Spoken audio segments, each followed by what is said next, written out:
সাকিবিয়ান ভাইদের জন্য good news, Prince team already শ্রীলঙ্কায় পৌঁছে গেছে। আমার কাছে যে নিউজটা এখন আছে সেখানে বলা হচ্ছে গতকালকে নাকি প্রিন্স টিম চলে গেছে অলরেডি শ্রীলঙ্কায়, এবং মেগাস্টার শাকিব খান এবং ডিওপি অমিত রয় কিন্তু এখনো যায়নি। উনি আজকে কালকের ভিতরে শ্রীলঙ্কায় পুরো টিমের সঙ্গে যোগ দেবে, যেখানে বলা হইতেছে প্রিন্স টিমের পরিচালক বা টেকনিশিয়ান যারা আছে সবাই শ্রীলঙ্কায় চলে গেছে, সেইখানে গিয়ে শুটিংয়ের বিষয়গুলো দেখতেছে। তারপর যখন ফাইনাল হবে তখন কিন্তু মেগাস্টার শাকিব খান সঙ্গে ডিওপি অমিত রয়ও কিন্তু যাবে। আমরা সবাই জানি প্রিন্স মুভির শুটিং কিন্তু ভারতে হওয়ার কথা ছিল, অলরেডি হয়তো বা 15-20 দিন বা এক মাসের শুটিং শেষ হয়ে যেত। সেইখান থেকে ভারত এবং বাংলাদেশের বর্তমান যে পরিস্থিতি, মুস্তাফিজুর রহমানের সঙ্গে যা হয়েছে, ওয়ার্ল্ড কাপ নিয়ে যে আলোচনা হচ্ছে, সবকিছু মিলিয়ে কিন্তু মেগাস্টার শাকিব খান বা প্রিন্স টিম কিন্তু সিদ্ধান্ত নিয়েছে যে না, আমরা ভারতে গিয়ে শুটিং করব না, ভারতের বিকল্প অন্য কোথাও গিয়ে শুটিং করব।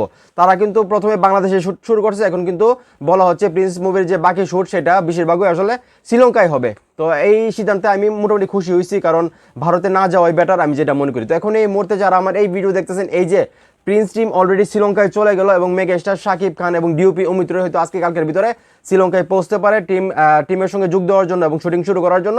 এই নিউজটা শুনে আপনাদের কাছে কতটা ভালো লাগতেছে সেটা অবশ্যই কমেন্ট করে জানাবেন। ভিডিওটা ভালো লাগলে অবশ্যই শেয়ার করবেন।